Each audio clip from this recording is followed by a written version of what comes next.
The world is like a ride at an amusement park, and when you choose to go on it, you think it's real, because that's how powerful our minds are. I can tell you from experience, the effect you have on others is the most valuable currency there is. Don't think, feel. It is like a finger pointing away to the moon. Don't concentrate on the finger or you will miss all that heavenly glory. You take the red pill, you stay in Wonderland, and I show you how deep the rabbit hole goes. Greetings, Nick. How are you? I'm exceptionally well, bud, and I literally feel we've been chatting for the last 20 minutes, and I feel energized just having seen you and spoken to you for the first time in a long time. It's awesome. It's really good. Man, thank you for saying that. Me too. And it's usually the best part of my week, but it hasn't. We haven't been able to connect in a while. So you're in Thailand now, and I'm back in the heart of darkness, and.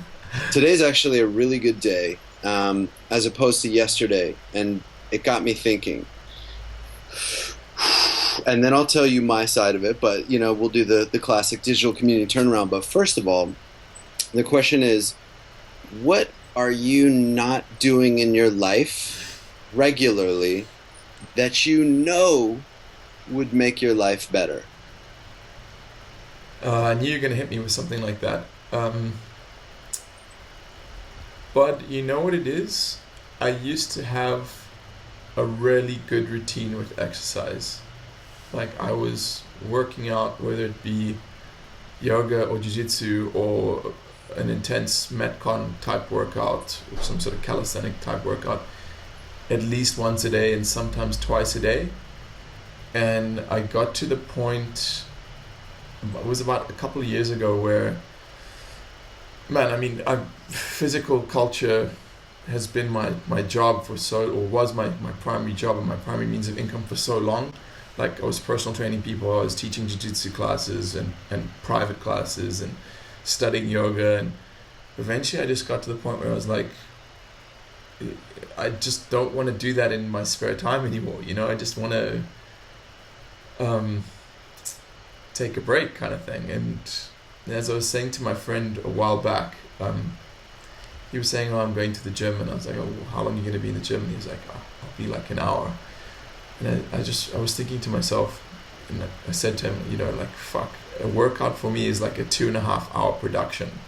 It's like, it's a proper production. It's like a joint warm up, like a dynamic joint warm up, and then I first stretch out certain muscles that I feel are inhibiting the firing of other muscles, and then I do this intense metabolic conditioning thing that, like, to the point where I get dizzy from the difficulty of some of the exercises, and then after that I stretch for like 30 minutes to 45 minutes, and it's like this proper fucking thing, dude. And I realized that's the reason I'd stopped really exercising, because in my mind I'd built it up to be like, geez, okay, I got to work out today, and it's this huge hurdle to surmount or overcome, and I just didn't have the mental energy for it anymore, especially with my travel schedule and how much work I'm doing, and so what I've realized is I'm out of the exercise habit now. I only exercise like 4 times a week maybe, and I know I could do with 2 to 3 extra workouts per week. And I think the answer is just being more time efficient and realizing I don't have to do everything in each workout. Like I can maybe just do 30 minutes of yoga, or like a 20-minute calisthenic routine, or you get my drift. In fact, I know you get my drift because you're creating a program around something like this. Sure, absolutely. But I'm actually really curious, somebody who's reached such a high level like you have of physical fitness, athletics, etc. When you train, are you looking for PRs? Are you looking for are you trying to beat numbers? Like, are you doing things that you need to see progress on? Do you write everything down? Like, how does that work for you? Is it very important for you to be better than you were last time? Yeah, but the metric I use to measure that is not a number on a piece of paper anymore, because for the simple reason I find that puts a lot of pressure on me. You know, you know what I'm talking about. It just puts a lot of pressure on you. Okay, you fucking killed yourself last time to lift X amount of weight and X amount of reps. Then you know that next time you have to kill yourself a little bit more. And I found that like I just wasn't digging that pressure anymore. But like, and also I realized that if you take a long-term view of that, you realize that it's not sustainable, because I can pretty much fucking guarantee you that you're not going to be squatting your personal best at 7 years old. Like, you're just not, and you're not even going to be doing it at 50 years old, more likely than not. You know, so the metric I use now is your physical capabilities will always change, right? Like they're generally going to wane as you get older, but like your understanding of how much you need and whether you feel like you got a good workout and pushed yourself just enough, that's always going to be with you. You'll always have that internal barometer of what you need to do. You know when you're being lazy, you know when you're doing too little or too much, you know.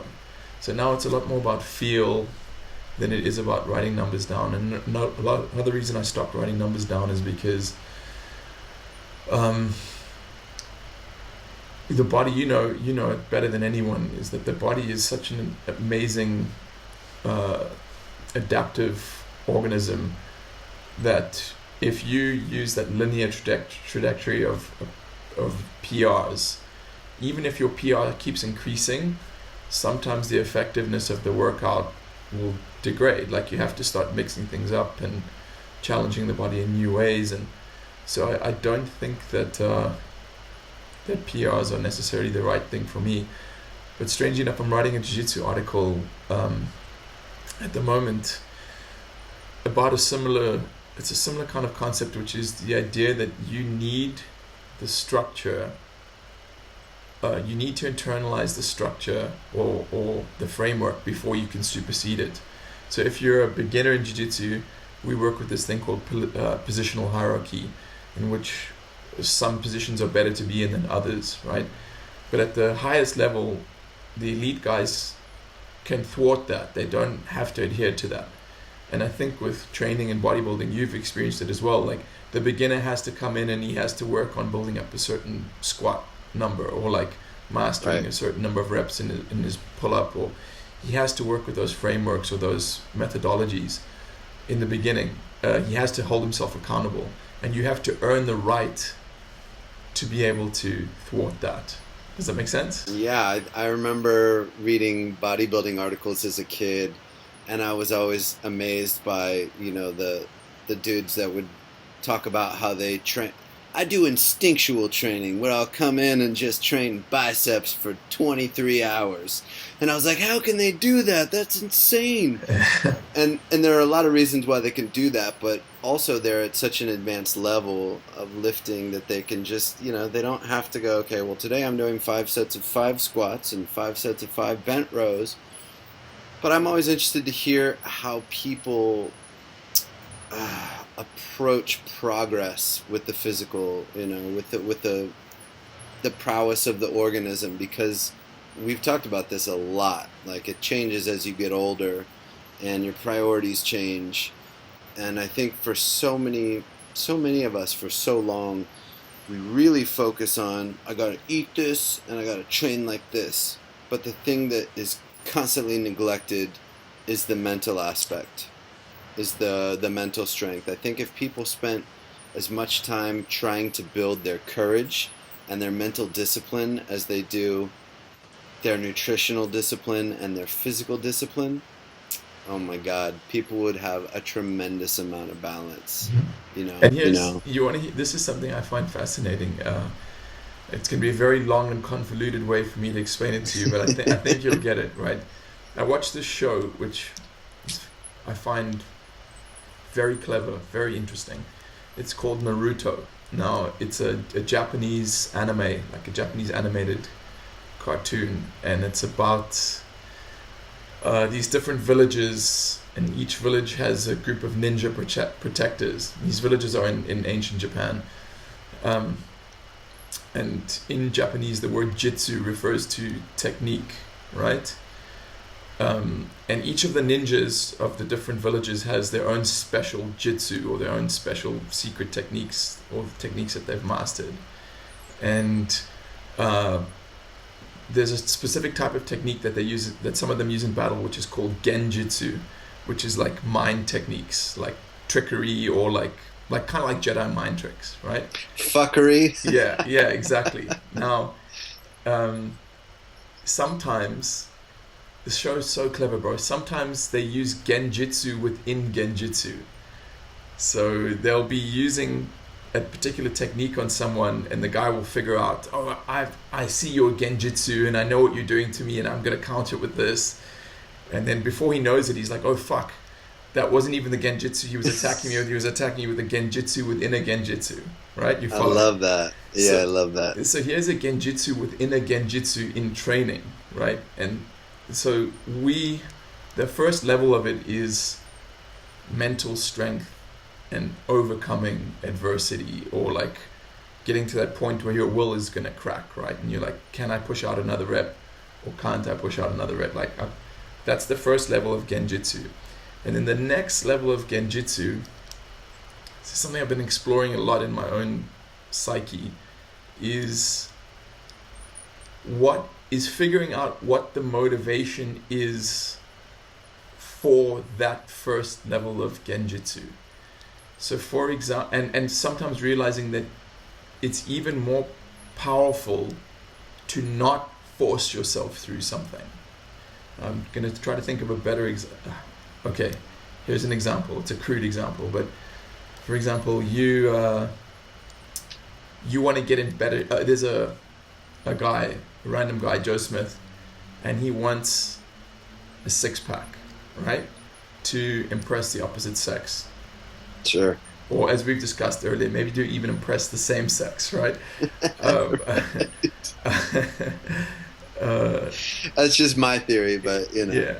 So he's doing a set of crunches, and his abs are screaming in pain because he's up to rep number 80. He's on the first level of Gen-Jutsu. He's like, I gotta push myself a little bit further because I gotta have this 6-pack. Because the chicks are going to not notice me on the beach without my 6-pack unless I have one, kind of thing. So then the second level of Gen-Jutsu that your mind's playing against you is, maybe it's insecurity that's making me need a 6-pack, right? And that if I was really strong, I'd not need to achieve this thing to be able to make the opposite sex attracted to me, or I would not even need the opposite sex to be attracted to me if I was really mentally strong.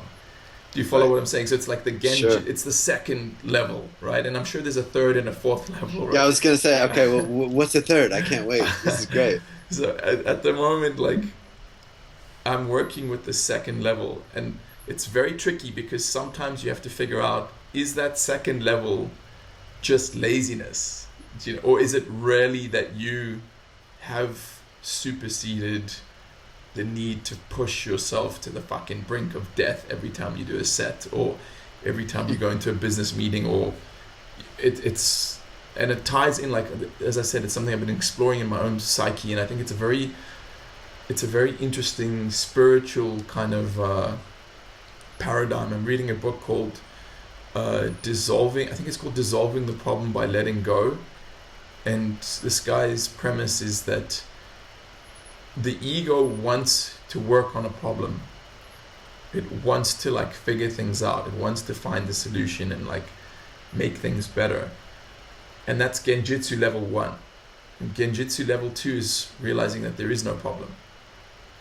It's like letting go of the problem in the first place, and that's how you resolve it, is getting to the point where you figure out what it would be like and what it would feel like if the problem didn't exist. Wow. And that's the kind of thing I'm working with now, like, because I kind of felt almost like I'd not maybe reached the limit of Gen-Jutsu 1, if that makes sense.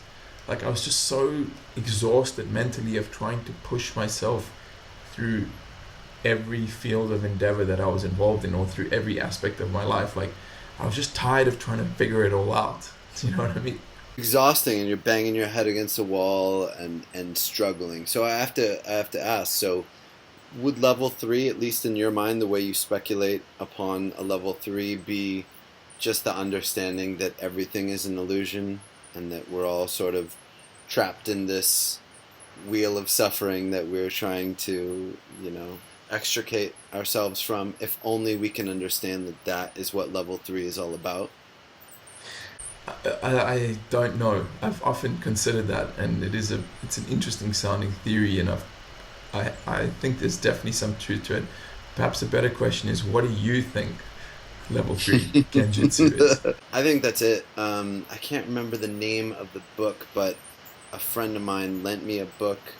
It's like the Vashista.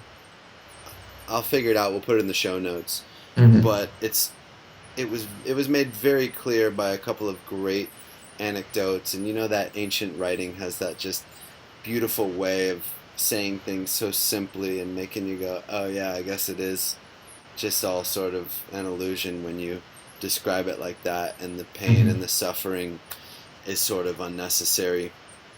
But I think I'm probably trapped somewhere between level 1 and level 2 in most regards, whether it's like, are you just being a coward, or is it unnecessary? That's something that I think about a lot. and here's the thing though, dude, is I can't even say how many conversations I've come back to this similar conversations to this, in which I've come back to this similar thought, which is, only you know, right? Only you know the answer to that question. I can't give it to you, you can't give it to me, no one else can give it to you. Like, no self-help book, or like, for example, I think I've referenced this in one of our conversations before. There's this book by a guy called Grant Cardone called 10X, and his answer to everything is just multiply your efforts by 10. Right? Wow. And I was like, I was listening to this audiobook, and he was so convincing, and I was like, yeah, I've got to fucking redouble my efforts and work way harder. And then I stopped, and I just thought, like, fuck, dude, if I work 10 times harder, I'm going to kill myself. Yeah. Like, I'm literally going to put myself in an early grave. And I realized, no, like, this doesn't gel with me, dude. This is not the path I want to be on, So, but only I could know that. And the only way I could know that is because I've asked these questions before, and the Oracle at Delphi says, oh man, know thyself. Fuck, dude. Wiser words were never spoken. I don't think I'm ever going to get to a point in my life where I think, whoa, that isn't true anymore. And fortunately... Right. Fortunately, it's not like everyone can do that. Everyone can meditate and go within and know themselves better. Or everyone has the potential for self-reflexivity. Man, is there a more powerful 2-word statement than know thyself? I mean, that is... I don't think so. You start learning that, you could tell a 4-year-old that, and they won't even fully grasp it. You could tell a 30-year-old, and they'll be like, yeah, man, fuck, I don't know shit about me. That's something that is useful your entire life. What a great piece of advice. Like, I got one piece of advice for you. Know yourself. Know thyself. Yeah. Nothing's better than that. I reckon if you got know on your forehead and I got thyself on mine, and we started recording these podcasts facing in the same direction, looking into one camera, I reckon that would be a powerful message. I think so, man. That's really good. That's a great idea. So, look, dude, I don't even know why I answered that question. You should have been the one answering the question about working out, because fuck, dude, you are a Jedi when it comes to physical culture. There's very few people I've met who are on the same level as you. And I know you're working with 30-minute workouts now, yeah? That's your thing. Yeah, I've always trained people in that way. Okay. because I just think it's the most efficient. And here's the deal: most people, if they're working hard, can't do an hour. I mean, it's great for a bodybuilding style, training, but like the average person who's not trying to put on pounds of muscle can get away with very short duration workouts. Oh yeah. There have been really great examples of people who have done that. No, like physical monster specimens. I think that requires a different type of training. But for the average person who wants to be healthy, and again, my definition of health is a scenario where thought and nutrition and physicality are balanced and in alignment. Yeah. So I don't think that the bodybuilding lifestyle is necessarily healthy. I love Okay. it. I follow bodybuilding. I think it's great. I love athletics. I love, physical culture as much as you do, maybe. But um, I remember the conversation we were having.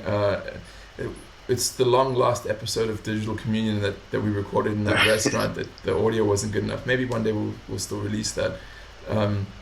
But I used to follow bodybuilding when I was a teenager, but then I stopped, and I was chatting to you about it, and I was listing off all the guys I used to follow, and you were just like, he's dead, he's dead, he's dead. It must have been like 6 or 7 guys that it all it just was, like.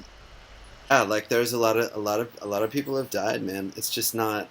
It's not what I would call healthy now, and I was just so enamored with it for the longest time. But I wanna get back to the original question because I want to answer that and just share with you what I found today. I've talked briefly about surfing on the podcast, and I thought, man, fuck, when was the last time I surfed like 5 days in a row? I was talking with a buddy of mine, and we're like, yo, it's been years. And so I said, well, what the fuck would happen if I actually went out into the ocean every morning for 5 days? What will that do? How will that change me? And so today was day 1, and I got into the water first thing, and I rode a couple of waves, and the conditions weren't great. It was really kind of shitty, but I had a couple of great rides, and I was looking at dolphins and laughing with my friend and seeing the different hues in the sky change. And I gotta tell you, Nick, the rest of my day was just golden, man. It was golden. And it just showed me that this is such a simple thing in my life, and usually I'm pretty lazy about it. I'm like, well, fuck, I gotta put on a wetsuit, and then I gotta get my board, and then I gotta go down to the surfing spot, and I find reasons not to do it, mostly because it just seems like too much work. But the benefit I get from convening with nature in that way that I would do if I lived in the mountains or went on a hike or could just be barefoot through a lawn every single morning, that connection with nature it's free, man. It's like taking free drug that is not.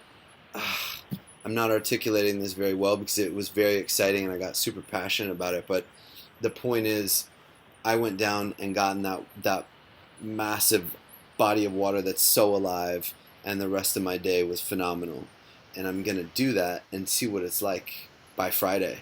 Today's Monday. Cool. By Friday, dude, what if I'm just like electric and all it takes is getting into the routine of having that moment and convening with nature. And I meditate and I take cold showers and I drink my fucking, brain coffee, and I do all these things in order to be better and feel good in a very natural, healthy way. But I tell you what, there's no substitute for nature. And if you're not connecting with it regularly, you're just missing out big time. I think that might be the quote of the show. Nature is a free drug. I like that a lot. That's very cool.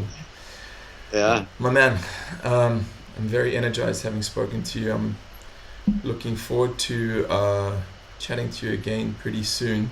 I think by the next time we speak, you're working on a project at the moment, right? You're working on like an online training. What is it exactly? It's called the Metamorphosis Program, and what it is, Oh, cool. it's a way to basically change everything. No, just kidding. It's not about changing everything. It's about making a bunch of tiny changes that, when combined, the synergy of them is an absolute transformation. So it's changing the way you think, changing the way you eat, and changing the way you move in 30-minute sessions. Oh, awesome, dude. Well, just don't turn into white light before you get that thing out there, yeah? I'm no promises, dude. That ocean it's a powerful. The sea, she is a cruel mistress. My brother, really good speaking to you. Thanks to everyone listening in. Please head over to iTunes and leave us a review. We've got a pretty good collection of reviews, so for everyone who's gone and done that, thank you guys so much. Really appreciate that. Also, Facebook page is starting to grow. We got my fiance Annie actually working on our social media, and she's doing an amazing job. So always appreciate anyone who supports that and likes the Facebook page or shares our posts. And I've also thought about this for a while, Thomas. I think we're going to have to start having a regular sign-off message. I used to do that on the previous show, the previous 2 shows I worked on, and I thought digital communion's the big one. It's the 3rd time's the charm. So it needs to have its own little sign-off message. And I think it should be the tagline we have on the website, which is, "We're all alone in this together." I thought it was "Keep the faith." No, I'm just kidding. We're all alone in this together. It's on all of our materials. It's a beautiful quote. It's my favorite, and that's actually how you started the show. You said, "Hey, what do you think about this?" And I was like, "That's the fucking coolest thing ever." I wish I could take credit for it, but I found it somewhere along the journey from a man far smarter than I. So until next time, guys. We're all alone in this together.